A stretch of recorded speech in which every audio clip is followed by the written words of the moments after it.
Her fingers brushed mine for a second, then the passport was gone, into my sister's manicured hand. "She deserves the world," Mom said.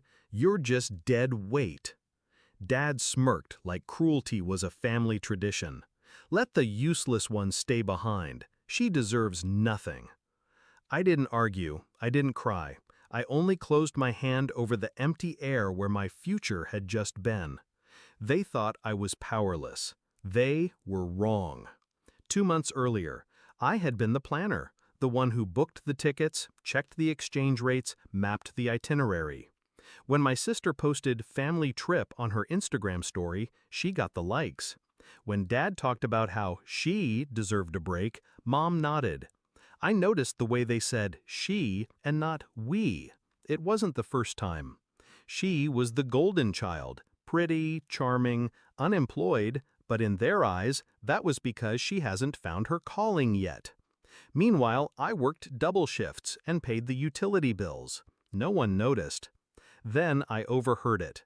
Mom on the phone with Aunt Lina. "She doesn't need to go, she'll just drag us down. The trip will be better without her." A pause. "Yes, I'll take her passport when she's not looking." Something in me shifted that day. Not rage, not despair, just calculation. I started small. First, I handled the booking accounts, changed the airline passwords, printed the travel insurance documents in my name only. No one noticed.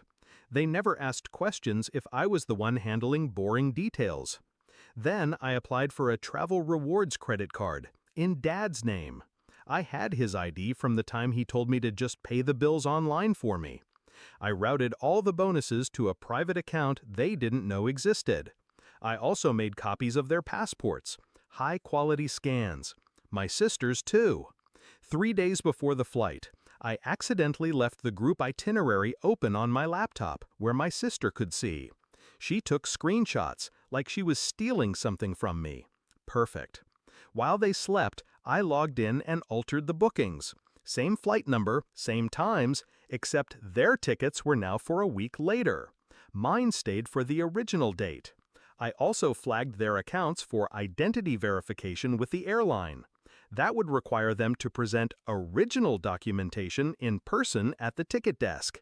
And of course, I made sure they wouldn't have those originals. Back to the airport. I stood at the gate, my carry-on beside me. Mom and Dad were at the check-in counter with my sister, confident, smug. Then the airline agent frowned. Typed again. "I'm sorry," she said, "but these tickets aren't valid for today's flight." "What?" Dad's voice rose. Mom leaned in, furious. The agent explained. Dates didn't match. Also, their passports? That was when they realized they didn't have them. I had slipped them out of Mom's handbag an hour earlier during the taxi ride. She didn't notice. She was too busy berating me about being grateful for letting my sister take my place. I watched the panic bloom in their faces. Watched my sister's mascara smudge as her voice went sharp. "Fix it, Dad! Fix it!" They couldn't.